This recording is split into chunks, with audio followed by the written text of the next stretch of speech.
Hello les étoiles, je suis Cécile, la chamane celte, et comme tous les dimanches, je viens vous parler des énergies de la semaine prochaine. Donc ce seront les énergies du 29 juillet jusqu'au 4 août. Et oui, nous changeons de mois et nous changeons d'énergie aussi. Si vous souhaitez vous abonner à la chaîne, c'est tout simple, vous cliquez sur le bouton s'abonner qui est quelque part en bas de l'image. Et après, vous pouvez cliquer sur la cloche, ça vous permet de recevoir des notifications à chaque fois que je publie une vidéo.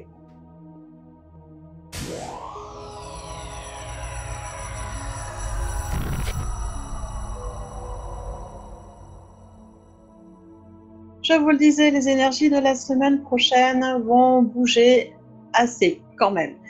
Plus ou moins agréables, plus ou moins fortes, ça va dépendre de chacun de nous, ça va dépendre de notre avancée personnelle.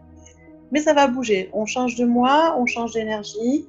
Déjà, jeudi 1er août, nous démarrons le mois d'août avec la nouvelle lune. C'est très bien, je trouve, pour démarrer cet nouveau cycle lunaire sur un nouveau mois, je trouve ça parfait.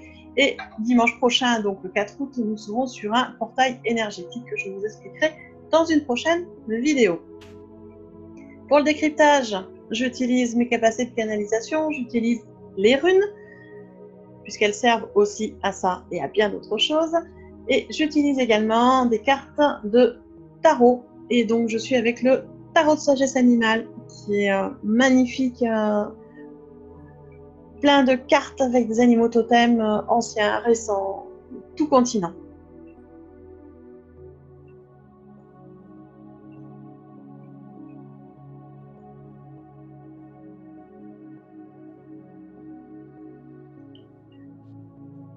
Alors, nous démarrons la semaine avec la carte du crapaud. Donc, le crapaud, c'est un amphibien, un animal totem qui est très ancien, qui est sur Terre depuis très très longtemps. Hein. Apparemment, les amphibiens seraient apparus au moins 50 millions d'années avant les reptiles. Donc, ils sont là depuis quand même très longtemps. Et là, pour le coup, cet animal totem est très intéressant. Alors, le crapaud est différent de la grenouille, différent de par son aspect, de par sa façon de vivre, et différent aussi dans ses énergies en tant que totem. Donc sur ce début de semaine, c'est le crapaud qui va nous accompagner de lundi à mercredi. Et il faut savoir que quand le crapaud apparaît, ça marque le début d'une période où nous allons réussir à mobiliser et à employer nos ressources profondes. C'est-à-dire qu'on va vraiment se reconnecter à notre pouvoir intérieur et à mettre en place des choses sur cette période qui vont amener des résultats très positifs. Il faut savoir que le crapaud est un animal totem associé à la guérison, à l'argent, à la prophétie, à l'abondance. Donc c'est vraiment quelque chose, on va dire, de très intéressant pour le coup, pour ce début de semaine, avec cette connexion à l'abondance qui va se manifester beaucoup plus spécifiquement pour ce début de semaine. Cette carte est arrivée associée avec la rune Otala. Alors la rune Otala, c'est une rune qui est liée à l'élément terre. C'est la dernière rune de l'alphabet du Futark. Et c'est une rune qui symbolise l'héritage de nos ancêtres, c'est-à-dire le patrimoine spirituel qui nous ont liés. On parle là vraiment de patrimoine spirituel, d'héritage énergétique, de ce que nous ont légué nos ancêtres, notre famille. Cette rune est là pour nous rappeler que l'on apprend tout au long de notre vie. On apprend de notre héritage, certes, on apprend des autres pour enrichir cet héritage. Par contre, cette rune est arrivée à l'envers. Ça veut dire quoi? Ça veut dire que il va y avoir des retards dans certains domaines, des retards dans la mise en place de projets. C'est pas qu'ils ne vont pas se réaliser, c'est juste que ça va prendre du retard parce qu'il va falloir refaire un point par rapport à votre passé, par rapport à ce que vous voulez vraiment et être bien certaine que on a tiré les leçons du passé. C'est pour ça qu'il y a un temps de retard sur ce début de semaine. Donc les choses se mettent en place, ça va avoir des résultats positifs. Mais il va y avoir des petits retards, donc ce sera pour un peu plus tard. Ce que vous posez sur ce début de semaine, ce sont des jalons pour plus tard.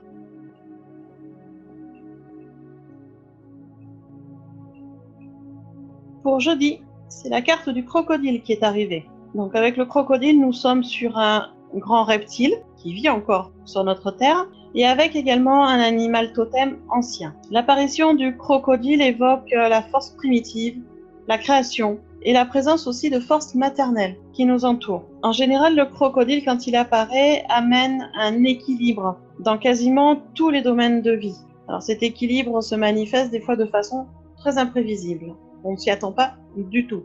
Et pour cette semaine, cette carte est arrivée à l'envers, ce qui veut dire que nous sommes avec une certaine résistance par rapport à ce qui se manifeste devant nous. C'est soit nous refusons de suivre notre instinct, soit nous laissons échapper des opportunités, des occasions. Donc pour jeudi, il serait intéressant de se poser la question de où est-ce que nous en sommes et pourquoi nous n'arrivons pas à tirer profit des opportunités, des occasions qui se présentent à nous. Associée à cette carte, c'est la rune Weird qui est arrivée, la rune blanche. Alors, cette rune est très particulière, elle symbolise le destin. C'est-à-dire qu'il y a toujours une partie de notre vie, de nous, qu'on ne contrôle pas, qu'on n'arrivera pas à contrôler, et que les choses se passeront, quoi qu'on veuille, quoi qu'on souhaite, les choses se passeront. Et donc cette rune nous incite vraiment à nous laisser porter par les énergies et à lâcher prise, à accepter qu'il y a des choses qu'on ne peut pas changer et qu'il va falloir faire avec et donc tirer, on va dire, le meilleur profit de certaines choses. Effectivement, on arrive tous avec, on va dire, des cartes un peu particulières. Quand on a tous des cartes de jeu, on va dire. Et l'important, ce n'est pas quelles sont ces cartes, c'est plutôt comment on les utilise. Et cette rune Weird, c'est tout à fait ce qu'elle nous rappelle. Peu importe les cartes que vous avez en main, peu importe ce qui se passe actuellement, l'important c'est comment vous allez réagir, comment vous allez vous en servir de façon constructive, de façon bienveillante et à ce que ça vous amène quelque chose de positif dans votre vie. Donc pour jeudi, on est vraiment sur une énergie très particulière avec cette carte du crocodile à l'envers qui nous pose question par rapport aux opportunités qu'on laisse passer et cette rune du destin qui est là pour nous faire lâcher prise. En plus, je vous rappelle que jeudi, c'est la nouvelle lune avec aussi ces énergies un peu particulières. Donc voilà, c'est une journée qui va être un peu charnière cette semaine avec des choses qui vont bouger.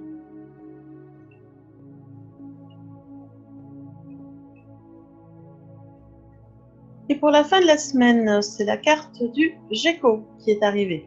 Alors le Gecko, c'est un lézard. À ne pas confondre avec une salamandre, c'est différent. Là, le Gecko, on est aussi dans la famille des lézards, avec une particularité parce qu'ils ont de très grands yeux, mais sans paupières, et des pupilles verticales. Du coup, ça interpelle beaucoup quand on les regarde dans les yeux. Donc pour cette fin de semaine, le Gecko qui se manifeste, et quand il arrive, ça signifie qu'en général, autour de nous, il y a des tensions, des dissensions, des énergies désagréables, négatives, qui sont déjà en présence là, qui marquent déjà notre vie. Et donc, dans un contexte aussi particulier, le Gecko nous avertit de ne pas rester passif. Ce qui veut dire que c'est le temps de passer à l'action, de bouger, de faire des choses. Ce n'est pas le temps d'être docile, en fait. Là, il est temps de passer à l'action, de bouger, de s'imposer. Avec bienveillance, évidemment, mais de s'imposer quand même. Et cette carte est arrivée en association avec la rune Raido. La rune Raido, elle est associée à l'élément R, et c'est une rune qui renvoie au mouvement, à la roue. C'est-à-dire que cette rune, elle est à la fois le chemin à parcourir et le moyen de transport à utiliser.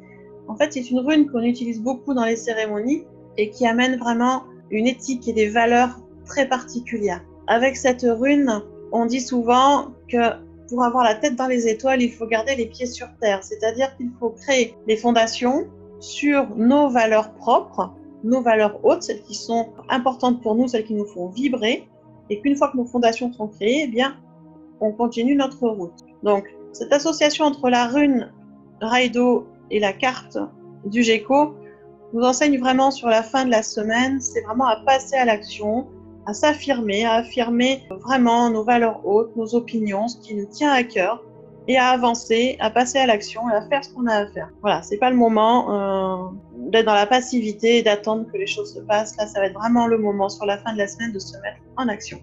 Voilà les étoiles, vous avez vu que cette semaine, eh bien, les énergies, ça bouge quand même un petit peu, pas toujours très agréable. Tout dépend comment on va choisir de vivre ces énergies et ces vibrations.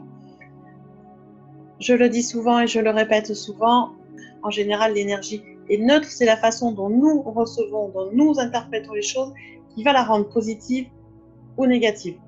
Donc, sur cette semaine, ça va être ça. Il va falloir bien être en accord avec soi pour arriver à passer cette semaine assez sereinement et pouvoir profiter des opportunités qui vont se manifester. Si vous voulez en savoir plus par rapport à l'animal totem, par rapport à la rune, avoir plus d'explications, avoir plus de conseils spécifiques, que ce soit des méditations à faire, des questions à se poser, des exercices à faire, je vous invite à vous inscrire sur le petit module. Le petit module, c'est un mail que j'envoie 3 fois par semaine, le lundi matin, le jeudi matin et le vendredi matin, dans lequel j'explique beaucoup plus précisément l'animal totem, la rune, et je vous donne des conseils pour passer au mieux cette période. Pour vous inscrire, c'est tout simple, vous allez dans le descriptif sous la vidéo, il y a un lien associé au petit module, vous cliquez dessus et vous vous laissez guider, c'est entièrement gratuit et je serai ravie de vous envoyer ce mail 3 fois par semaine. Si cette vidéo vous a plu, eh bien laissez-moi un commentaire, j'y répondrai avec plaisir, mettez-moi des pouces, des likes, et bien partagez autour de vous, auprès de vos amis. Si elle vous a aidé, elle aidera aussi vos amis. En attendant, je vous souhaite un bon dimanche et une belle semaine et on se retrouve bientôt dans une nouvelle vidéo.